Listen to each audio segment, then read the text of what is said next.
what were the challenges that you faced? How difficult was it to set up a retina practice at that time? Yeah, it was a big challenge because nobody understood what is retinal surgery in the hospital. So I took a lot of time to create everything. So what are the common retinal conditions, for the benefit of our viewers, that you encounter in your everyday practice? I wrote an article, myopia, worry or not to worry. I keep telling the patient not to worry. The scourge of diabetes rarely affects the Indian population a lot, and India now has the dubious distinction of being the diabetic capital of the world. Yes.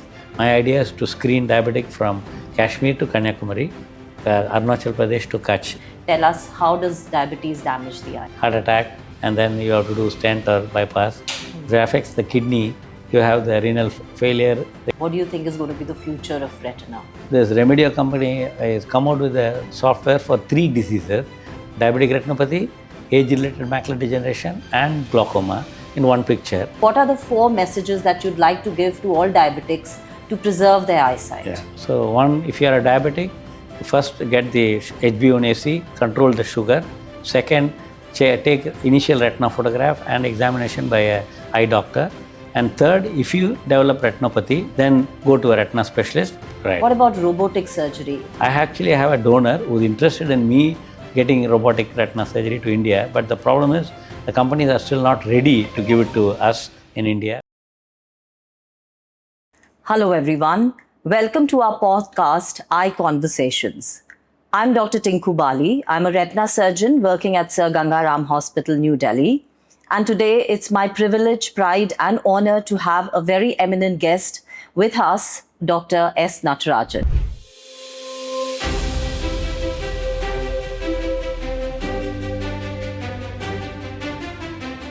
Dr. S. Natarajan is one of the most respected ophthalmologists in India, globally recognized for his expertise in vitreoretinal surgery.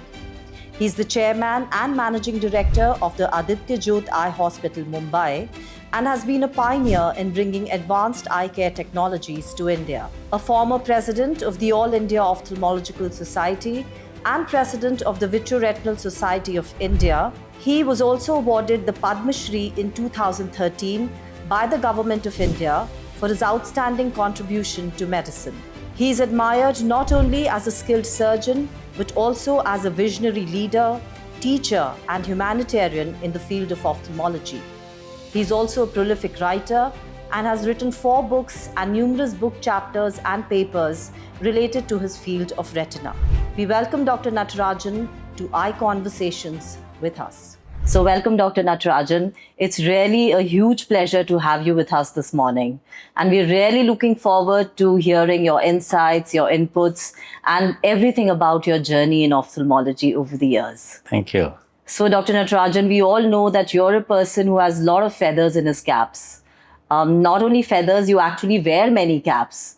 So you're an academician, a prolific retina surgeon, a researcher, a Padma Shri awardee, and also a humanitarian. So it will be very interesting to know about this journey that you've undertaken in ophthalmology over the years. And before we begin, I'd like to rewind and take you back to the time when you were a child. Yes. We know that you're a 3rd generation ophthalmologist. Yes. So I think ophthalmology was a given for you. But what was it that set you on the path to retina? Yeah, so actually I didn't know retina till, even though at the age of 5, my father's teacher, Dr. J. Abraham, used to teach me parts of the eye. I don't know why he taught me, but I used to rattle conjunctiva, cornea, iris, pupil. And that time I knew vitreous retina, but I didn't know the meaning. But I also used my father's direct ophthalmoscope to see the dog's retina that no human will show me. And then so I saw the glittering tapetoretinal reflex. But that time I decided to be an eye doctor. So happened I met my father's family friend, Mr. V.G. Panirdas, who started the first beach resort in Mahabalipuram in India after seeing Honolulu and everywhere. And he told me, he used to call me Thambi in Tamil, brother, if you want anything in life, you should convert your daily dream into a prayer, and then you say the prayer and go to sleep, and then next day onwards work for it, he told. So without knowing the meaning, where I've seen a lot of foreign faculty coming home when they visit the government eye hospital.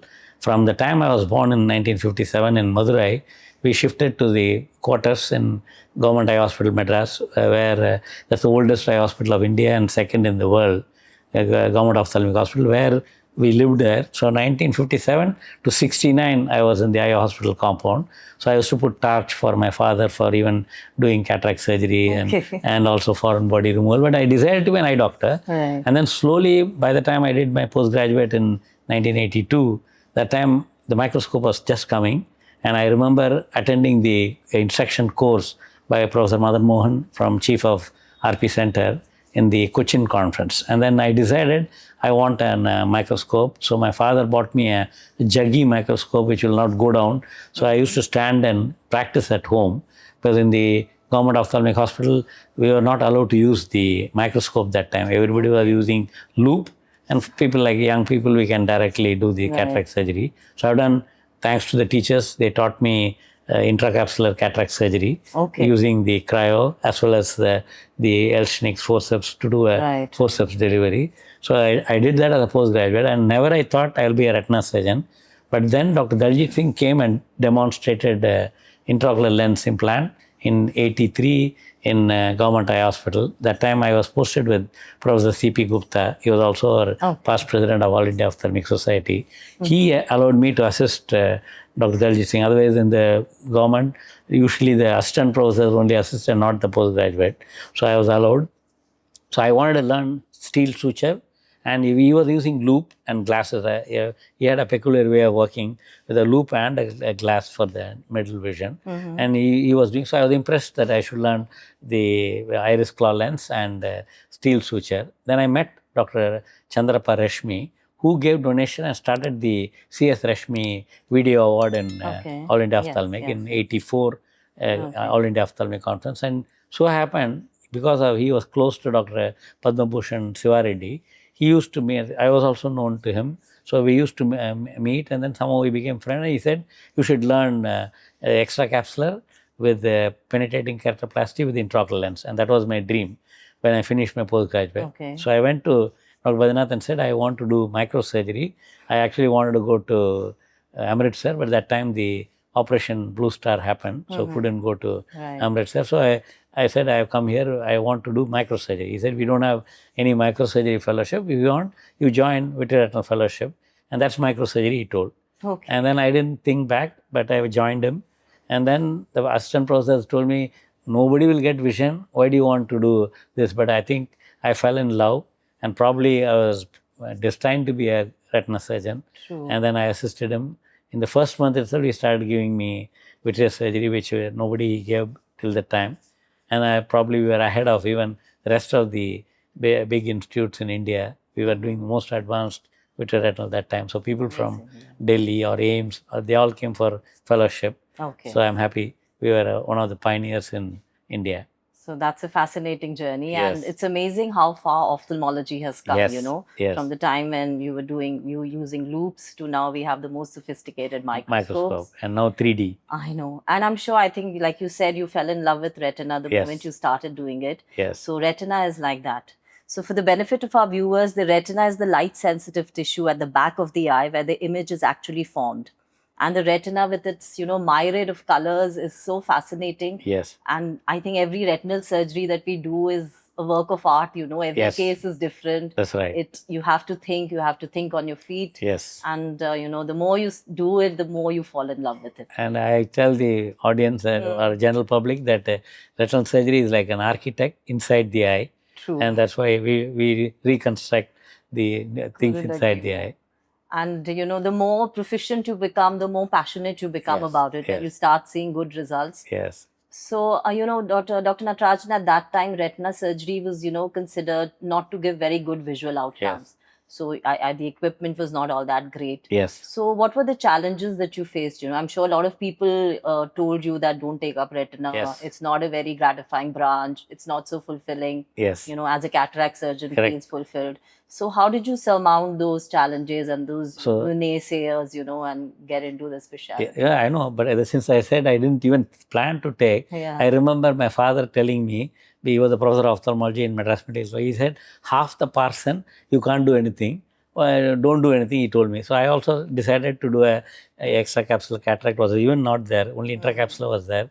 Extracapsular with the intraocular lens and cornea I wanted to do. And then so happened, I landed in Retina, and all including my father, said, what's the use of doing this specialty? Nobody will see. Right. And our own Dr. Gullapalli Rao, when he used to come, he used to tell us that you retina surgeons carry the vision chart in your pocket and you say, can you see, like that? Yeah, I know. So I think, fortunately, I always saw Dr. Badrinath operating, and I knew that if you don't operate, who's going to operate? And if you don't operate, the patient is going to be definitely blind. And that's why in 84, 85, when we were doing surgery, a lot of people, even our own consultants were asking, is it worth doing? Because Dr. Badrinath made us do the analysis of our surgery, and the success rate was 25 to 35% only with advanced vitreoretinal surgery, with doing a vitrectomy, fluid gas exchange, and retina. So in that time, we had only contact lens. There's no other thing was there. So Dr. Badrinath used to operate 6-7 hours. Me as a fellow, we found a way how to rest your eyes on the microscope. Sometimes we will slip off, and then so I think and entire surgery was in dark. And then I still remember the first time we did fluid air exchange. We didn't have the machine having the fluid air exchange, so we used to use the 50 cc syringe, and sometimes do wrong command, the cornea will go like that. I know. And then we also had fish pump, and then that again, if you don't regulate the pressure, it will blow the eye off. So I think these were practical problems that time, and the machines were also, we didn't have in all OTs the advanced machine. And I started working with Cooper Vision that time. And then there was one machine made by Dr. Nagpal, and one Asia Ascon also made a vitrectomy machine, and Indian machine, but it was a crude because the suction was too much. And then I also used Payments and Macamers Whisk, that is a vitreous infusion suction cutter.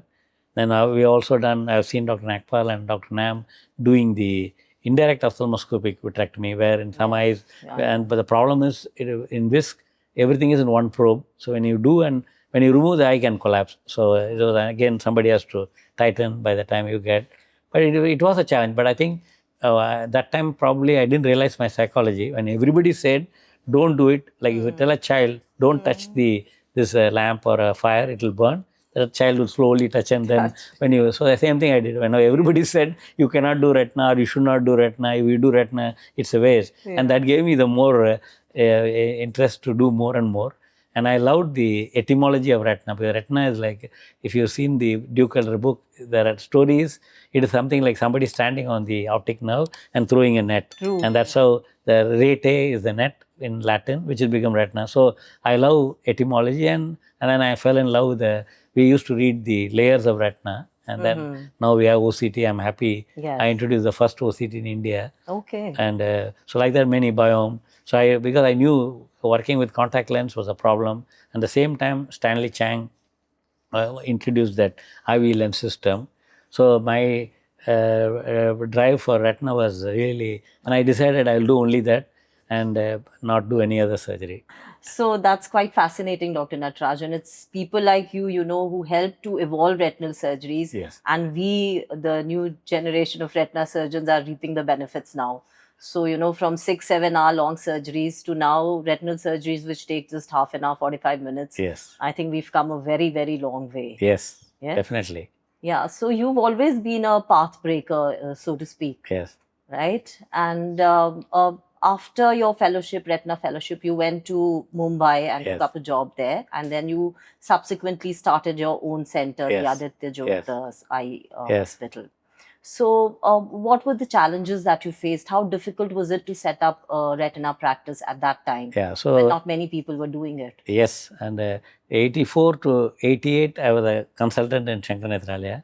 So in October 88, I moved to Bombay after when the Bombay hospital hosted the All India Ophthalmic Society. And then when I started setting up, it was a big challenge because nobody understood what is retinal surgery in the hospital, neither the management nor the team.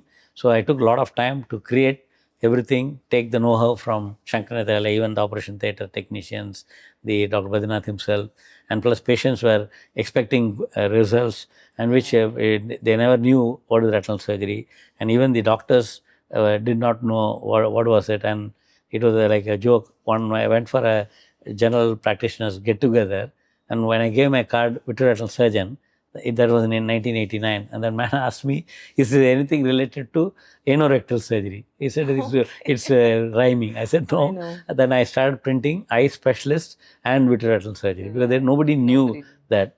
And then the equipments, whatever they promised in Bombay Hospital, they could not give. But all equipments, whatever I asking was expensive. Beginning, they thought they can give, but they couldn't give. And then I decided I'll do only vitreoretinal surgery. And in 90, when Bombay Hospital could not give, then when a bank chairman offered a bank loan, and then I took a bank loan, and I always were very impressed with Steve Charles and his book, Microvitreous Surgery by him. And then his center, he named it as Center for Retina Surgery and Research, which is what I also named. And I wrote to him. He came in 88 for the Bombay Ophthalmic Conference. That's how I met him. He came to Madras for the IRSI conference with Dr. J. Agarwal at that time. So I met him, and Giovanna also had come. And since 1985, we were doing courses as a consultant in Shankaranayathala, scleral buckling, vitrectomy, silicone oil. And Dr. Badrinath was trained by Dr. Skipens, and he was against silicone oil. So Dr. The Japanese professor Yamanaka and Dr. Kenji Oshima taught us using whisk 10 and silicone oil injection. And then Dr. Badrinath went to Cambridge to see Dr. John Scott, and he used to tell me, you should come. I said, no. And he will come, from there he will write to me, where I have letters, about 20-page letters, he will write about what all he saw. And then I will do the surgery in Madras that time. So that's how I started doing the most advanced retina surgery. Great, that's wonderful. So before we go forward, let's just unravel some of these terms that you've been using. So what are the common retinal conditions, for the benefit of our viewers, that you encounter in your everyday practice, like retinal detachments, macular pathologies? Yes. And, so if one you could common is in India, we have, unfortunately, the myopia is rising. Now they are claiming it will become 52% in the world, not only in India. So myopic people, 1 out of 10,000 develop retinal detachment. And that is what I'm trying to propagate, the information to the people that if you're a myop, I wrote an article, myopia, worry or not to worry. I keep telling the patient not to worry, but if you have a family history, you should have a retinal checkup. So retinal detachment is one we keep seeing commonly. And age-related changes like age-related macular degeneration. And if you're a diabetic, many people don't know that diabetic can affect retina and produce retinopathy and blindness. So that's how diabetic retinopathy is unfortunately rampant. And still, for the patients, they think that only when you have a complaint, you have to go to an eye doctor. So I always tell them from the age of 40, or if you're a diabetic, from 0 year, you should go to an eye doctor. Yeah, I'm glad you brought that up, because the scourge of diabetes rarely affects the Indian population a lot. And India now has the dubious distinction of being the diabetic capital of the world. Yes. And it's, it's really sad to see those patients going blind just because they do not have information or access to healthcare at the proper time. Yes. So I think that message needs to go to the public, that every diabetic needs to get an eye examination once a year at least. Correct. Yes, I think so. And without complaint. Yes, without any. So the vision complaint will be late. True. So you have been working a lot on these diabetic retinopathy screening. Yes. So tell us a little about that program. So we made a foundation. That time Dr. Abdul Kalam gave the name because he was a good friend. And he told, why not you put a twinkle in the eyes? So he gave the name Aditya Jodh Foundation for Twinkling Little Eyes. And then we were working for 20 years. And now I've changed the same foundation into Kamala Sundaram Foundation. And I also made a Section 8 company, Sundaram Natarajan Blind Free India Foundation. My idea is to screen diabetic from Kashmir to Kanyakumari, Arunachal Pradesh to Kutch. The reason is we have 6,47,750 villages, and my dream is to screen all of them. I know it is an impossible dream, one man cannot do, but in Dharavi we have done for the last 20 years, and then we have screened more than lakhs of patients, and we are using the Remedio mobile phone attached to an infrared device with an AI, and we published that as the first paper and published in JAMA Ophthalmology in 2019. So the idea is, I don't have any financial interest, idea is that everybody should be screened. So I am finding a system where we can get funding and give to everywhere for screening.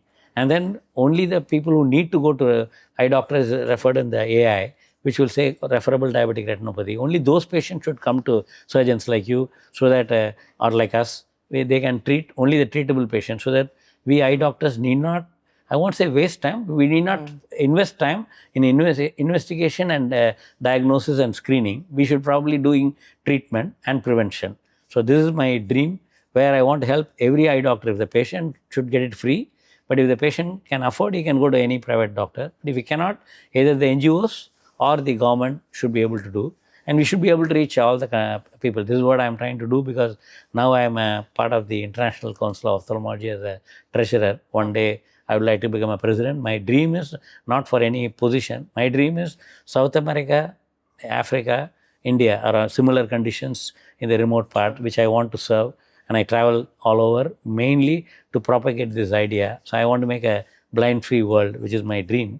But I'm starting with Mumbai, Maharashtra, maybe next Tamil Nadu, and then whoever comes forward. So very nice. I mean, you have to dream, to achieve something big. And just the fact that you're dreaming and thinking about this goes a long way in inspiring other people also. Yes. So, Dr. Natarajan, I noticed that you're wearing a white badge which says the Kamala Sundaram Foundation. So, is this foundation also involved with the screening of diabetic retinopathy? Yes. So, this is what we earlier started as Ayatejot Foundation for Twinkling Little Eyes, given by Dr. Abdul Kalam. And now it's called in my parents' name. My father was eye doctor. So, we conduct a lot of orations every year for public endowment lecture, mainly to create awareness for the public. And we have earlier pre-COVID, we had about 30 social workers. Now, last 5 years, we have about 10. And now I have appointed a CEO, so that he will now make more social workers and screen. My dream is to screen all the slum people in Mumbai first. And then also we are having an agreement with the Municipal Corporation of Greater Mumbai, where we have adopted 55 health centers. They call it Apla Davakana, in the name of by the Municipal Corporation, and they have 199 clinics in Mumbai. In that, 55 clinics are distributing free diabetes medicine. Then I found patients are coming and taking medicine, but they were not checked for retina. So I made a scheme for the last 5 years, where every patient, every week we take our Remedia camera, our team goes, and we don't need a optometrist or a nurse or a technician. We have trained, I call it ABCD, where anybody can screen for diabetic retinopathy. So anybody who's a school dropout or even he can't read English, they all know to use a smartphone. So this is a smartphone with an AI application, which is without internet. That means offline we can use, and no need for charging, no need for electricity, because we can charge the infrared device and also the mobile and go anywhere. And we have made a box, we can put it in the motorbike and go in any bumpy road. Optics will not be disturbed. And our dream is to screen anybody who cannot afford, totally do free. And thanks to all the philanthropists, including Tata Trust, they give us support. And I'm sure we have a lot of CSR funding in India. And my dream is to collect that funds and reach to the poor people of Mumbai and whole India. I think that's great work that you're doing. It's much needed, because every day we see patients going blind, like I said, because they don't have information and they don't have access to the proper screening. So you're actually going and looking for these people, looking for diabetics and screening them. That is tremendous work. So hats off to you, Dr. Natarajan, and I wish you luck in this venture. Hope it multiplies, and and a lot of other people also join in. Yes. And other people also get inspired to launch such kind of screening programs for diabetics. Much needed. Thank you. Yeah. So just to spin off from that, you mentioned about diabetic retinopathy. So just for the benefit of our audience, how does diabetes actually affect the eye? We know there's the proliferative and the non-proliferative. So if you could quickly just tell us, how does diabetes damage the eye? So diabetes affects the small blood vessels of the body. That's why it affects head to foot. In the brain, if you have the stroke, and if you eye, you have the blood vessels are affected and they produce new blood vessel, hemorrhage and blindness. And then if it affects the heart, you have the heart attack, and then you have to do stent or bypass. If it affects the kidney, you have the renal failure, renal transplant, and if you don't take care, finally the death. And then feet, you have the neuropathy. So every small blood vessel in the body is affected, and that's why people don't know that the diabetes can affect head to foot. So if you detect, and eye is the only place where you can examine the blood vessel and the optic nerve, which is the continuation of the nervous system and brain. So I think in the small blood vessels, when they get affected with the diabetes because of the high sugar, they will produce the exudates, the hemorrhages, and then new blood vessel formation because they are there's a hungry for oxygen. So because of the new blood vessels grow, and still if you don't treat, they develop neovascular glaucoma, and then finally blindness. So I think patient should not wait for any symptom or complaint. Diabetic, they should go for a retina check. Yeah. So the retina starts to bleed, it also starts to swell up. Yes. And then later on, the retina can detach and cause Yes. complete blindness. So actually, Dr. Natarajan, it's alarming that a diabetic patient has almost a 20-fold more chance of becoming blind Yes. than his non-diabetic counterpart. Yes. So, we should get this message across to the public that all diabetics need to come in for their eye Yeah. examinations. So I made a slogan, are you a diabetic? Do you know you may go blind? And I wanted all pharmaceuticals to print that without their name. The idea is only to make awareness. Every clinic should have that, so that there's no company name or there's no doctor's name, they can put it. The reason is people don't know that diabetes can produce blindness. Right. And the other one we did as an All India Ophthalmic Society called Stop Blindness Program as a president in 2019 to 2020, screening through teleophthalmology to prevent diabetic blindness. But one thing I realized we have to continuously do, and we want people like you to take it up, and maybe like it's one candle lighting another candle, one organization taking the lead, either with government or NGO should do this so that it spreads across the whole country. True. And we should be a standing example for South America and Africa. Very well said, very well said. And I'm sure this is going to inspire a lot of people who are listening to you. So you talked about AI and the AI diagnosing diabetic retinopathy. So what are the other technical things that have come in, technology that has come in, that you feel excited about in the field of retina? What do you think is going to be the future of retina? So AI is going on a AI big we're way, already using, a yeah. big way, and now this Remedio company has come out with a software for 3 diseases: diabetic retinopathy, age-related macular degeneration, and glaucoma in one picture. So that's advanced, and now they are able to generate the answer in 10 seconds. So that means we can send this camera to anywhere, and then they can get the report. And then treatable patients should be sent to the eye doctor. And when I gave the same lecture yesterday in Government Ophthalmic Hospital, the director told me in Tamil Nadu government, I also read it in the paper yesterday, that the government of Tamil Nadu is doing a program along with government of India, NCD, that is a non-communicable disease in which diabetes comes, and where they are finding if somebody is registered as a NCD, immediately they have an app which will tell that this person retina photograph should be taken, which is something amazing. I thought that's my dream. So I hope it will be successful. Like that, every part, a lot of NGOs are doing, government is doing, but still we need more. And then one more addition I am doing is we ourselves, being an eye hospital, we do postprandial sugar, HbA1c, so that we find out whether the patient is diabetic or not, so that we can, if you're no complaint and you have diabetes, you can take serial photographs, and that man, we can educate him to become a. So that's a very good point. And then we also made a movie to create this awareness on, if you become a diabetic blind, you may forgive yourself. The world will forgive you, but will you forgive yourself? Is a slogan we made. The idea is it is preventable. The simple is take retina photo and somebody can analyze it for you. Yeah. So India has the dubious distinction of being the diabetic capital of the world. And most of you would not know, but a diabetic patient has a 20-fold more chance of becoming blind than his non-diabetic counterpart.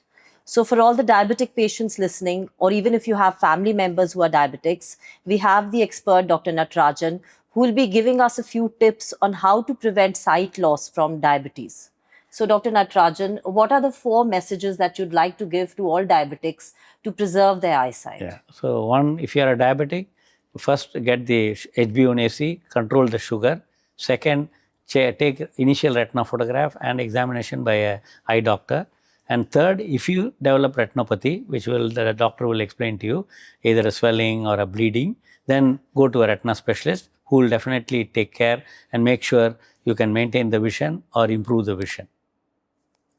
Thank you, Dr. Natarajan. Those were great tips. So we know now that we have treatment available for diabetic retinopathy, and it's very sad that people go blind just because they don't come to us at the right time. So if they come early, we can treat the retinal swelling with intravitreal injections.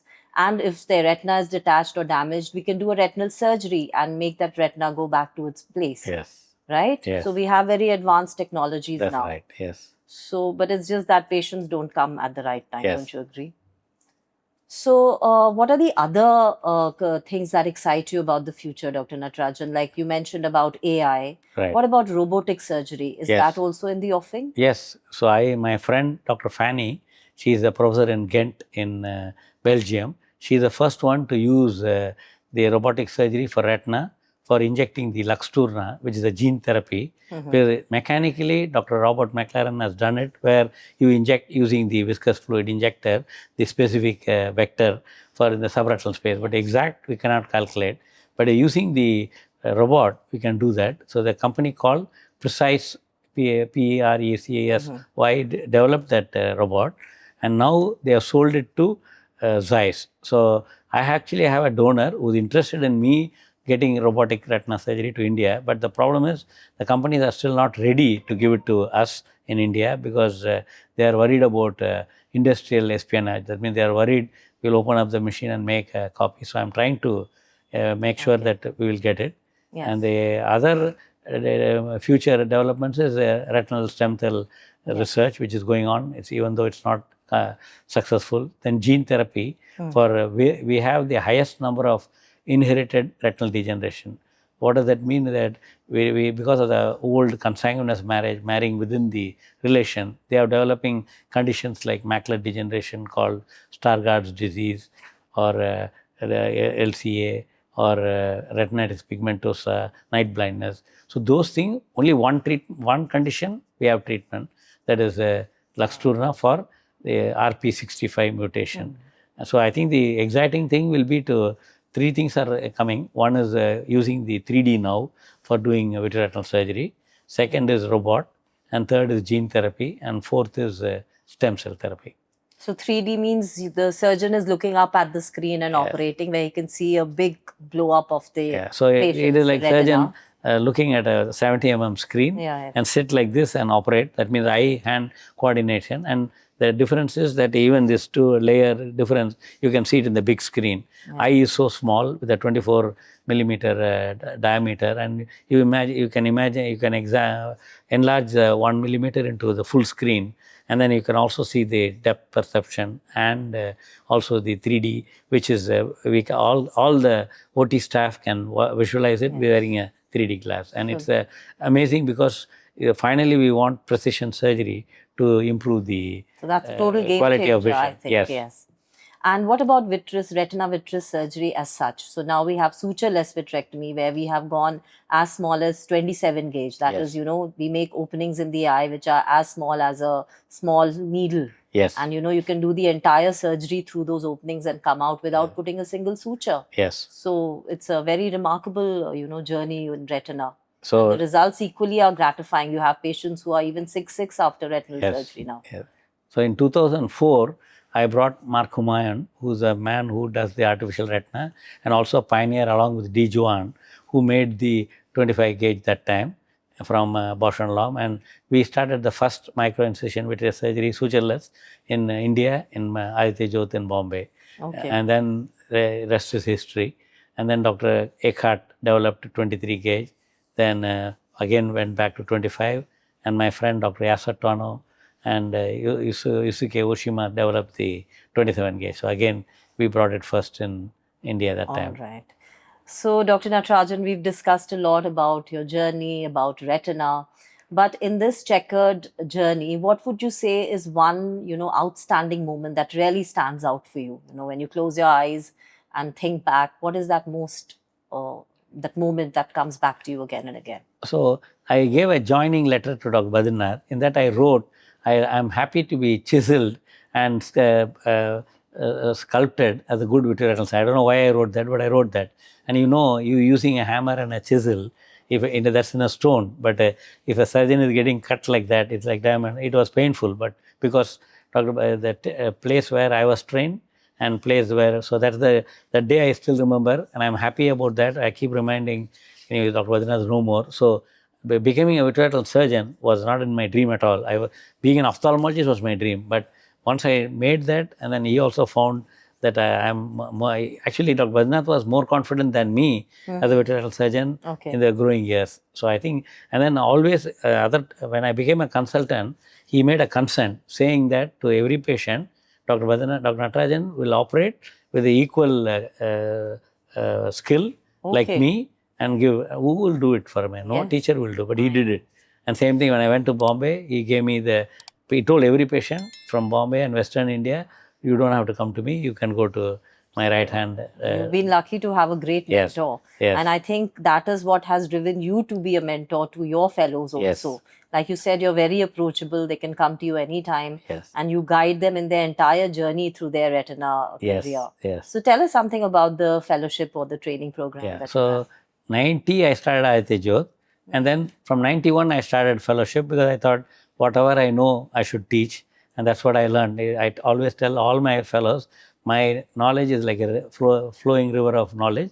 You drink as much as possible and go. And Dr. Badrinath's mentor was a spiritual leader, Adi Sankaracharya group. He told we need not one Badrinath, we need 1,000 Badrinath. So I was happy he created me, and then I decided we also should teach, no secret to be kept, and anybody can come. And I made, when I did the first course in 93 with the entire world coming there, I made a booklet for every eye doctor who was just starting retina practice, name of the instrument, name of the manufacturer, and who's the distributor, because that itself was a struggle when I started in 90, how to get. Every time I had to go back to Dr. Badrinath and ask where to buy, because I was not trained abroad. I was a pure Madras make. And one is Dr. Badrinath brought every year one great faculty. Now another moment in life is meeting Dr. Raja Jonovich, who was the father of modern vitreoretinal surgery. Even now I visited him last month. He is 94. He is still active. And so the way he revolutionized vitreoretinal surgery, I attended the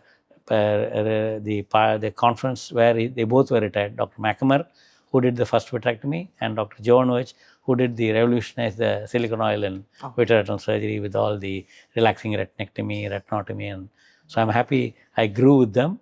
And then because of Dr. Jonovich, he used to tell in the Antwerp clinic that Natarajan looks like a resident, but he has more knowledge than you. So every surgeon who came to visit Dr. Jonovich knows me.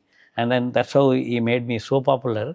And then entire faculty of his course, he brought them to Bombay, and we called it International Advanced Vitreoretinal Surgery course.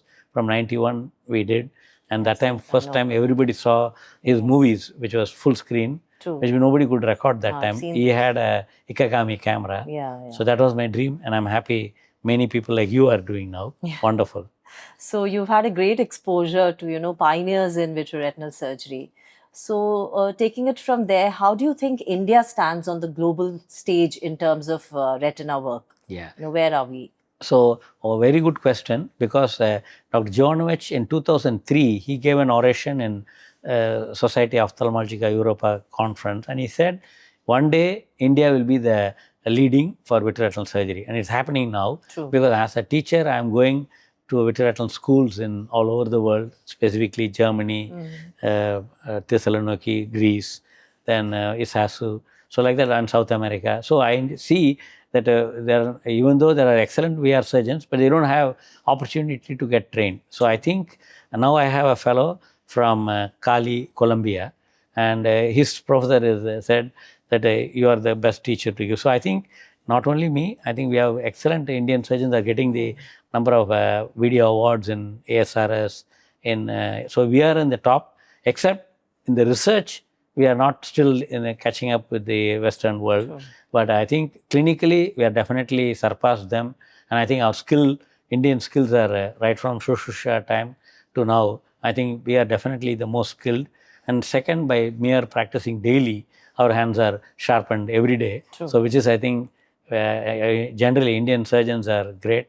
And I think people now even patients are coming from all over world for surgery, even though we are not really that great in medical tourism, but people coming to Bombay, Delhi, Madras for advanced retinal surgery. I think it's the sheer volumes that we handle, Yes. you know, that makes us exposes us to so many different conditions. And also we have equipments the same cost what the Americans pay, we also pay, but we charge them almost 1/10 or 1/5, I don't know, whatever. So patients can afford, and I think that's the best part. And now we have Indian companies making vitrectomy, which will help in developing this field. True. A lot of Indian companies that are making vitrectomy machines. Dr. Natarajan, another thing that you're very passionate about is ocular trauma. Yes. So during the Kashmir insurgency, I think in 2016 was it? Yes, 2016. So you were at the forefront of managing pellet injuries. It was all over the newspapers and the media. So tell us something about that. How was that experience for you? I mean, what did it take to go there right in the middle of all that disturbance and operate on people? You were operating non-stop, I think, for 3 days at a stretch. Yes. So I think that was a very interesting and a unique experience. Tell us something more about that. Yeah, so actually I was in a conference in Patna that day. That is in the July 2016. And that's the time that Burhan Wani was killed, and then the stone pelleting started. And there is one Borderless World Foundation where it's a trust in Pune, but they are working in Kashmir.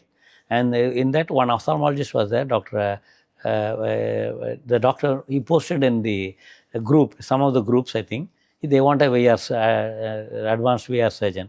And I don't know what happened. I just, 2 days before that only, I was, when I saw it in all the papers and they are struggling, and I thought, I told my friend who's a retired Director General of Police, Mr. Shivanandan, that if there's an opportunity, I'll go and help. Go, he said. I said, how do I go? I don't know. He says, anyway, that's what I told him. And 2 days later, that was on a Friday, Sunday morning, Sunday afternoon, I saw this message. I don't know what happened. When I saw the message, I said, I'm ready. So because I said, when I'm ready, the Borderless World Fund contacted me. That was a Sunday. And then Tuesday morning, we were in Delhi, and then we took the Delhi Srinagar flight.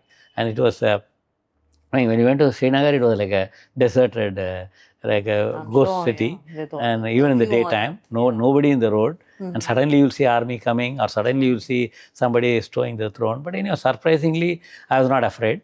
And but did your family object to you going? Yeah, everybody said no, including the staff and the family. They said, why are you are mad? Why do you want to go?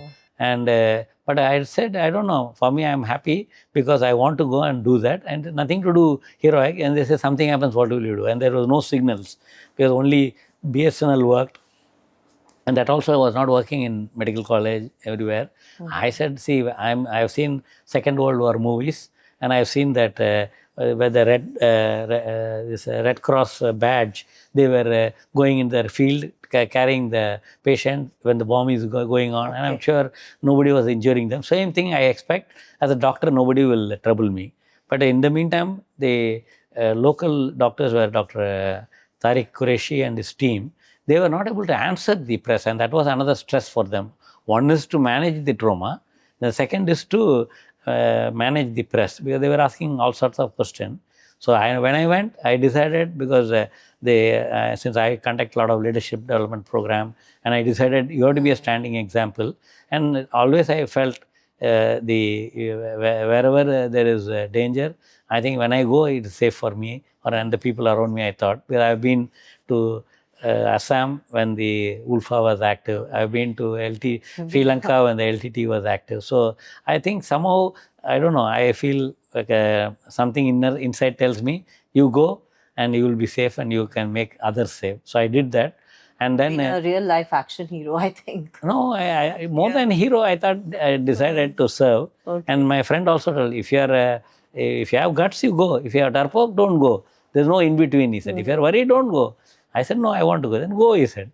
He's a policeman. The only thing they advise is don't take any protection. That is not good for you. You go as a doctor, nobody will come near. It happened. So in the beginning, every security was a problem to check, and so many checks happens when particularly in the air coming out, going in. And then so happened, I went 5 times, and every time I stayed 5 days. So whenever now, if there's the ambulance going, and if you say this is for Dr. Natarajan, nobody touches. So I'm happy.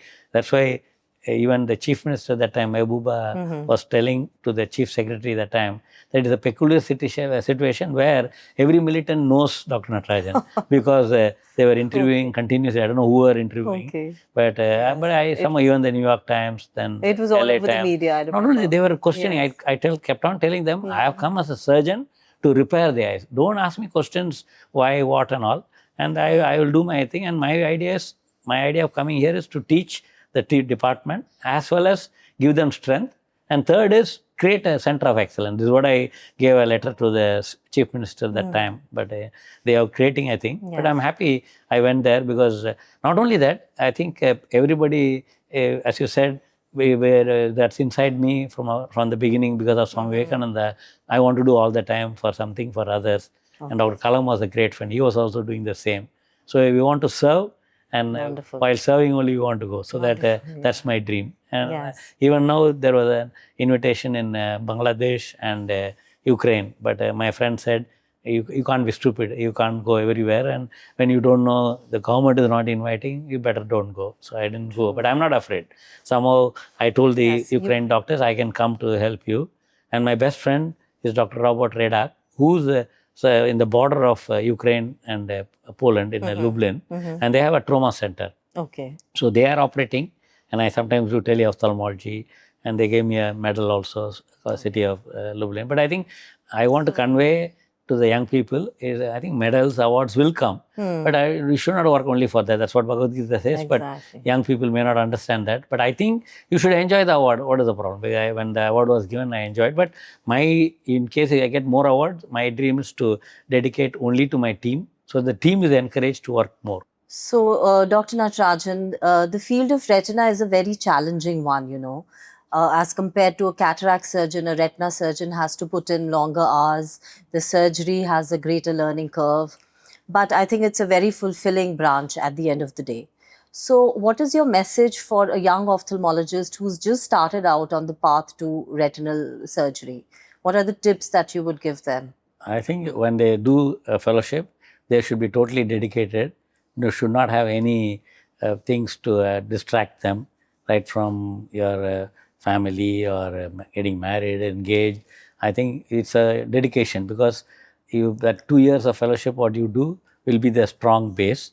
And I always tell you don't have to do hard work because if you work with love and passion, there's no hard work.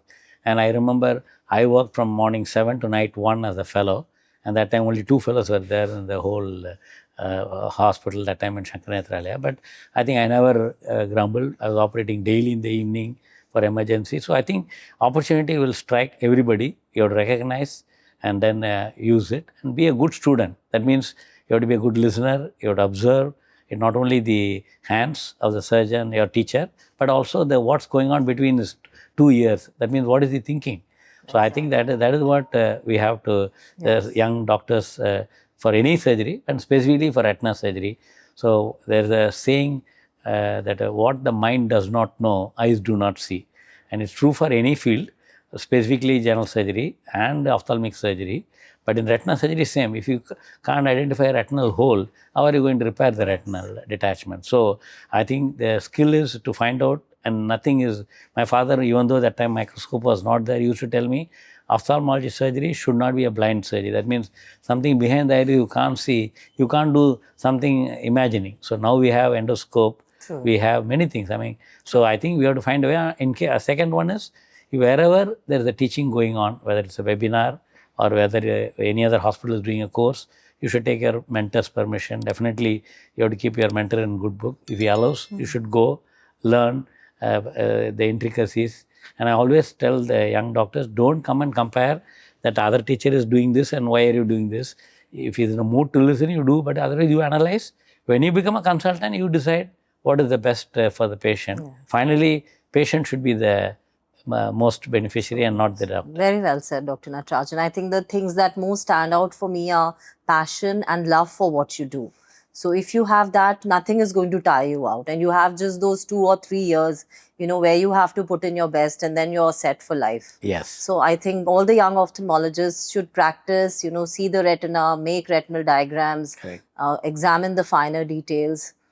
So that, absolutely well versed with every aspect of every retinal condition. And nowadays, with the wide angle fundus photograph, Yes. it is making the fellows lazy. Lazy. And I tell them, at least you see the wide angle photograph for a documentation, but at least do a retinal drawing, compare it, so that you know what you are missing. I know the digital technology is there, but the reason is not for replacing the digital camera. I tell them, it's improving your skill. If you don't do that skill in the outpatient, how will you do it in the operation theater with the little difficult environment with a hazy cornea or corneal edema or vitreous haze? So I think we have to find a way how to examine the retina in detail, and retinal drawing is a very important. A lot of people are not doing nowadays because of the wide angle.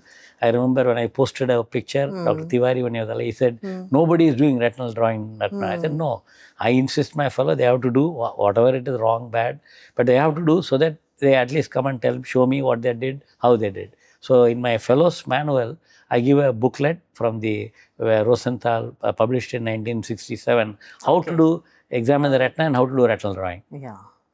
So we now move on to another segment where we, would like to know the person behind the persona. So we all know you as a very approachable, very friendly person. You also have, apart from India, I've seen that you have a lot of friends all over the world. So I was there with you at the Egyptian conference, and I was amazed at the way everyone came to greet you, and they were all inviting you for dinners. So how is it? How do you maintain the ties with so many people all over the world? Yeah, so I think that time from childhood I'm doing that. Fortunately, even from my baby class, 3 of us are ophthalmologists and we are maintaining. So that gave me the drive to keep maintaining the, now with WhatsApp it's easy. But even without that, I used to, in case I go to London, if I have my classmate who studied, maybe he's now doing neurosurgery or whatever, I make it a point, find his contact and go. Same thing with, I learned from Dr. Giovanni because he had the maximum vitreoretinal surgeons visiting him, more than even McNamara and Stanley Chang. And people from America were, including McNamara, came to Rotterdam to learn from Dr. Jovanovic. So that was really nice. So I thought I should be a teacher like that, so that I'll have not only students, friends all over. And generally, I take a simple gift from India just to promote our Indian tourism. So I call myself an ambassador of Indian ophthalmology. So I've created friends all over the world. And they nowadays I also spend time with their family. Like I go to South America, I go with their family. They take me to the ocean or mountain. So I think I enjoy friendship, and every time we discuss something in ophthalmology, not all the time, but something will come up. So I keep learning something, and then a lot of people now want to learn from me how to start and everything. And Europe in the 80s, they were not doing private practice at all. Maybe in 2010 or something like that, they have started, the laws have changed and they can do private with. Otherwise, they could not do. So my dream was to get every retina surgeon from the world to come. So it happened because Dr. Jovanovic helped me. The man who found perfluorocarbon liquid, Stanley Chang, came.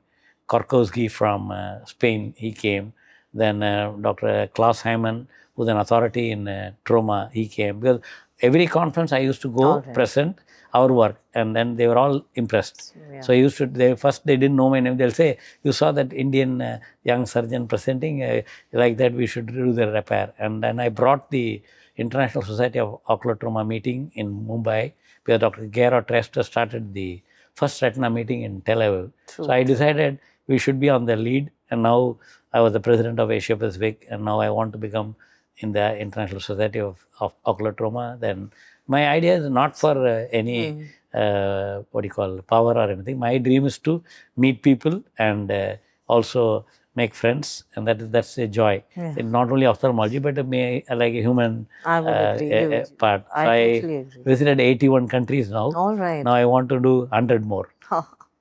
Okay, that's a great target. So you are a total people's person, as I can see. Yes. And, through your connections with all the people, you have put, so to say, Indian ophthalmology and Indian retina on the world map. Yes. So you have been one of the people instrumental in doing that. Yes. Apart from, so you have a busy schedule, like you said, operating, teaching, traveling to all these countries. Yes. How do you separate your personal space from your professional space? The problem is at the end of the day, does it all merge into one, or do you have a tight compartment that after this hour, I'm not going to think about retina anymore? How does it work for you? It's a good question, and I also juggle between that. I don't want to talk to anybody on this, but it doesn't happen. In the day to day, one thing is I follow Swami Vivekananda. He said, take up one idea, make that one idea part of your body, muscle, nerve, and make that only idea and leave every other idea. And that's how the spiritual giants are produced, he wrote. So I am following that. So now I decided I will be only ophthalmology, I breathe in and breathe out. And I always tell the patient in the 88 when I was a vitreoretinal surgeon, when I tell the word vitreous, they were wondering what it is. But nowadays it is not there. Every toilet in the wash basin and in the flush, they had vitreous written. And I tell them, it is written there and you are not reading So it. just to interrupt you, so vitreous is the jelly-like substance inside the eyeball that gives shape to the eye. So the vitreous is present just in front of the retina, and now the specialty is called vitreoretina instead of just retina, because we also deal with the vitreous. Yes, well said. So actually eye is like a camera, and where the empty space is there, I tell the patient the gel is there, which is the vitreous gel. True. And then vitreous is there in all this flush, the wash basin. Yes. It's because the English word vitreous means glassy. Okay. So the vitreous looks glassy. Right. So I think, anyway, I love the origin of words and etymology. Yes. But I think even if patients understand that, then they will understand what we are talking.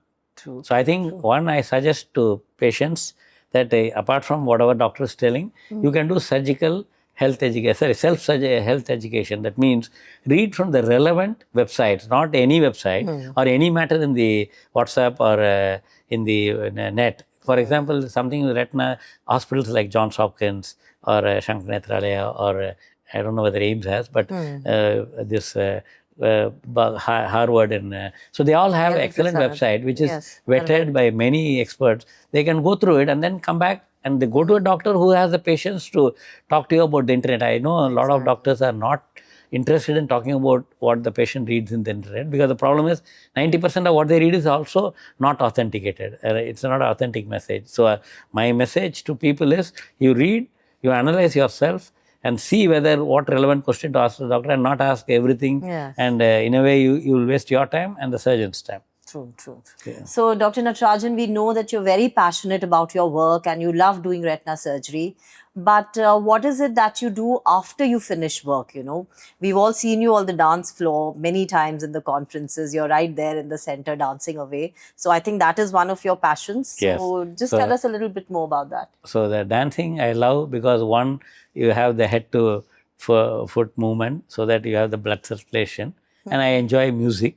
So that's why I love dancing. And I have a dancing teacher also who's 85 years old. Teacher. Right. So is that a particular dance form that you learn, or? I learn all the like hip hop, then Bollywood, interesting. Then cha-cha-cha, salsa, Argentine and tango. Amazing. And Viennese waltz, then the Western dance also.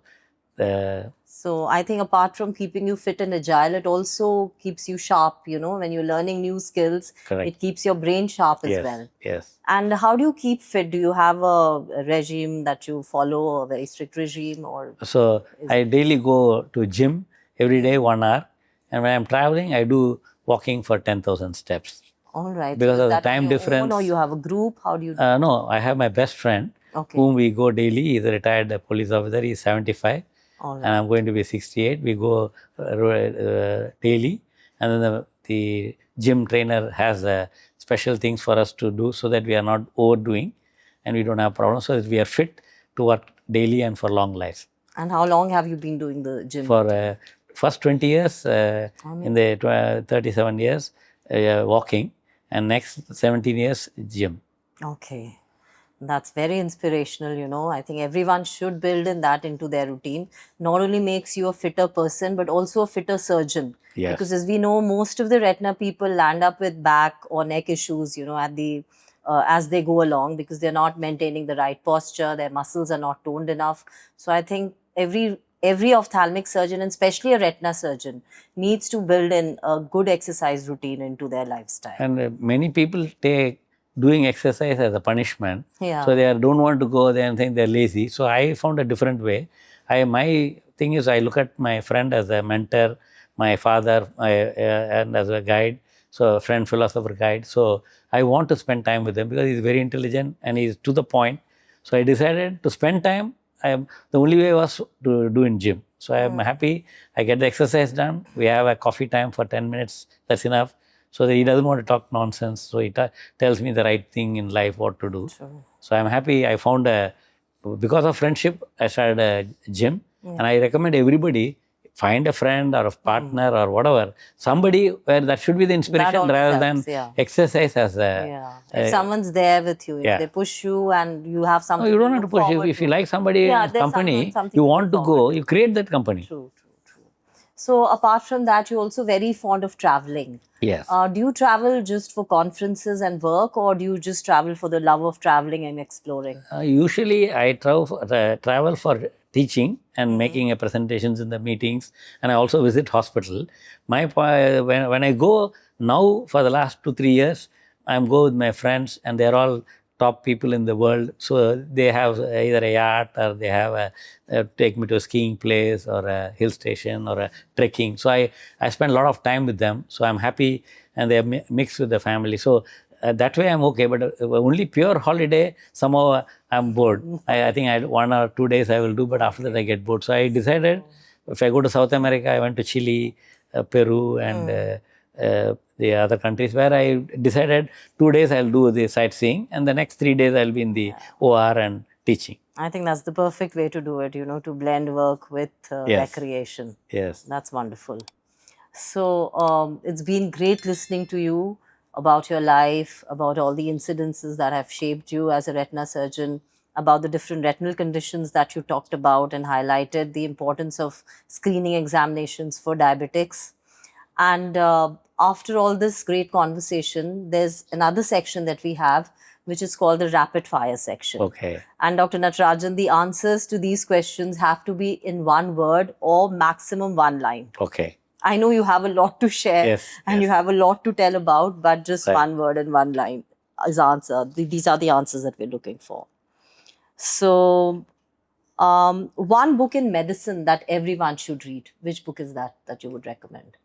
Checklist Manifesto by Dr. Atul Gawande.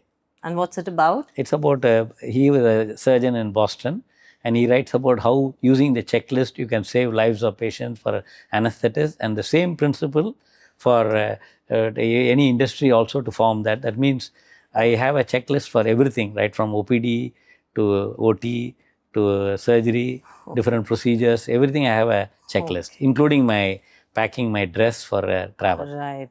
I think planning is very important for everything in life. So we've digressed again. We've gone beyond that one sentence, but I think that explanation was needed. A surgery that you'll never forget.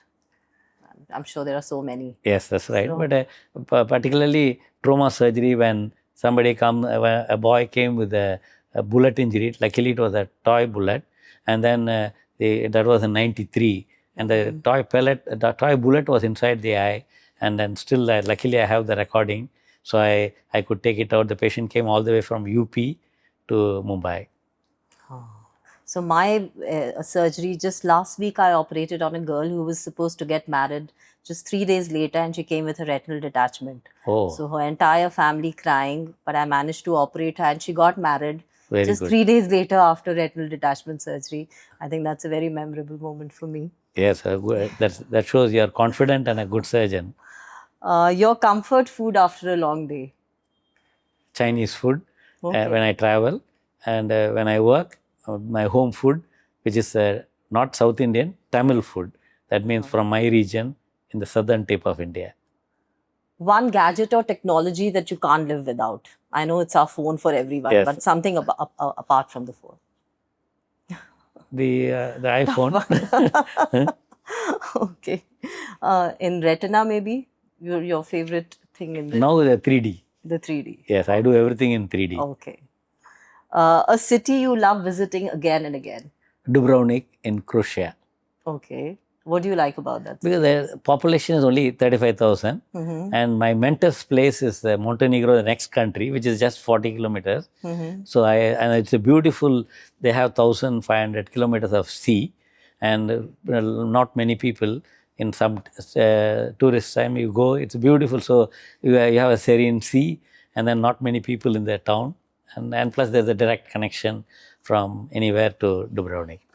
So, one word that describes you outside of work. I'm actually a maverick. Maverick. I would say, I would agree to that. And I think hashtag Maverick. Yes. Yeah.